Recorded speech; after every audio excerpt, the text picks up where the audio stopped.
देवरूप सिंह नाम के सरदार जी चिकन पकोड़ा बेचते हुए गुजारा कर रहा था, क्योंकि उसके पकोड़े बहुत स्वादिष्ट होते थे और सेहत के लिए भी अच्छे और दाम भी ठीक ठाक थे, इसीलिए बच्चों को भी बहुत पसंद था। इस तरह सब गांव वाले उसी के पास आकर चिकन पकोड़ा खरीद कर खाते थे।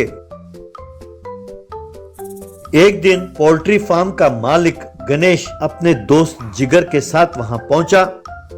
गणेश देवरूप सिंह से, क्यों भाई देवा, सुना है आजकल तुम हमसे मुर्गियां नहीं खरीदते हो, माजरा क्या है? तब देवा, अरे बाजार में मुर्गियां जो मिलती हैं उससे 20 रुपए ज्यादा दाम बताते हो, तो आपसे कौन खरीदेगा भैया, मुझे नहीं चाहिए आपकी मुर्गियां। तब गणेश, देखो भैया, तुम खामखा तूफान से पंगा ले रहे हो, मेरे खिलाफ कोई भी खड़ा हो जाए तो मैं उसको नहीं छोड़ता। तब देवा, अरे सुनो भैया, आज से मैंने तुम्हारे पास मुर्गियां खरीदना बंद कर दिया है, तुम्हें जो उखाड़ना है उखाड़ो। ये सुनकर गणेश और जिगर गुस्से में अपने पोल्ट्री फार्म की ओर चले गए।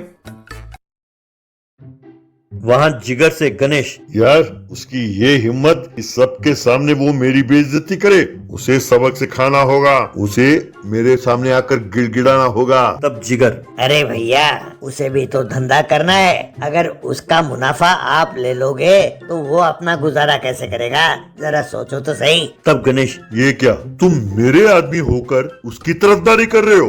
क्यों, तुम्हें ये नौकरी नहीं चाहिए? तब जिगर अपने मन में, ये एक बड़ा कमीना है, इसे नसीहत देने का कोई फायदा नहीं है, ऐसे ही गलत काम करता रहता है और बाद में बहुत बड़ा नुकसान उठाता है। यूं सोचा। अब गणेश जिगर से, अरे जिगर, मेरे दिमाग में बहुत बढ़िया आइडिया आया है। वो देवा का छोटा भाई है ना, नालायक सरदार, उसे उकसाते हैं, देवा के ठेले के सामने ही सेंटर में उसका एक चिकन पकोड़े के ठेला लगवाते हैं, उसे हम सस्ते दामों में चिकन देंगे, पर इस सरदार का दुकान जरूर बंद कराएंगे। क्यों, क्या कहते हो? तब जिगर, अरे भैया, अगर दाम कम करना है तो वही दाम कम करके देवा को चिकन दे सकते हो ना भाई, हमारा भी अच्छा धंधा होगा और टाइम टू टाइम वो पैसे भी दे देता है।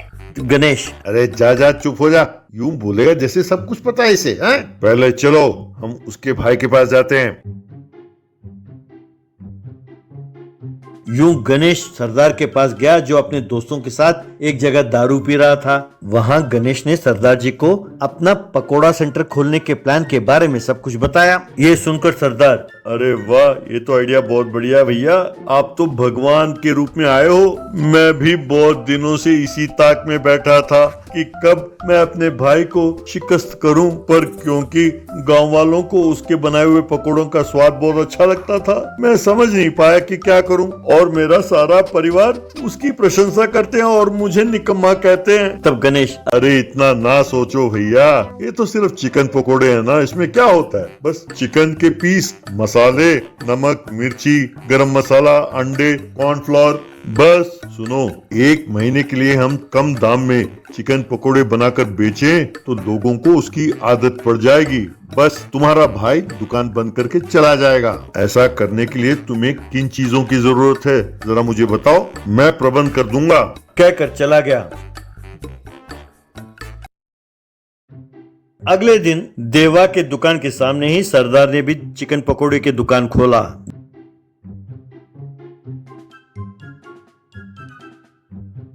गणेश ने आकर वो सारा प्रबंध देखा और कहने लगा, अरे वाह, मजा आ गया भैया, भाई तुम मुझे बहुत अच्छे लगे, आज से हम दोनों का दुश्मन एक ही है, तुझमें और मुझमें कोई फर्क नहीं है। मैं एक महीने के लिए गांव छोड़कर जा रहा हूँ, तुम्हें जितना चिकन चाहिए मेरे दुकान से उधार ले लो, एक महीने बाद जब मैं लौटूं तो इस देवा का दुकान यहाँ नहीं होना चाहिए, जरूरत पड़े तो अगर कोई 10 रुपए में भी चिकन पकोड़े मांगता है उसे भी दे दो, लोगों को चिकन पकोड़े की आदत डालो। क्यों, क्या कहते हो? भाई यही तो धंधे का सीक्रेट है। कहकर चला गया। अब गणेश की बातों को सरदार ने ठीक से नहीं समझा और वो एक प्लेट पकोड़े 10 रुपए में बेचने लगा। 10 रुपए के प्लेट खाने के लिए लोग वहां आकर उमड़ने लगे। इस तरह उसके चिकन पकोड़े आसपास के गांव में भी बहुत मशहूर हो गए। इतना ही नहीं, यूट्यूबर्स भी आने लगे और उसके 10 रुपए के चिकन पकोड़ों का प्लेट का काफी प्रचार करने लगे। यूं एक महीना बीत गया। ये सब देखकर सरदार के भाई देवा ने कुछ दिनों के लिए अपना दुकान बंद कर दिया। अब गणेश सरदार के दुकान के पास आया।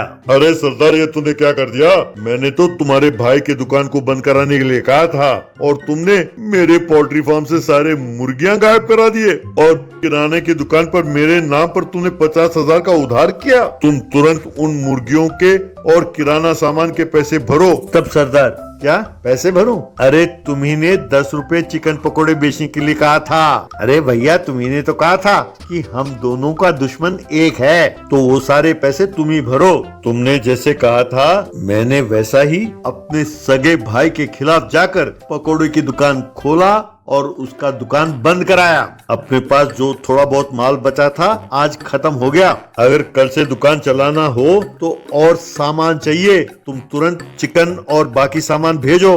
देश भर में अपनी दुकान का नाम होना चाहिए। हाँ, कल ही बहुत सारे यूट्यूबर्स आए थे और उन्होंने नए नए रील्स बनाए हैं। अगर आनाकानी की तो लोग अपने घर आकर मारेंगे हमें। तब गणेश, अरे भैया, मैं तुम्हारे हाथ जोड़ता हूँ, रहने दो। तुम और तुम्हारे ये 10 रुपए वाले पकोड़े।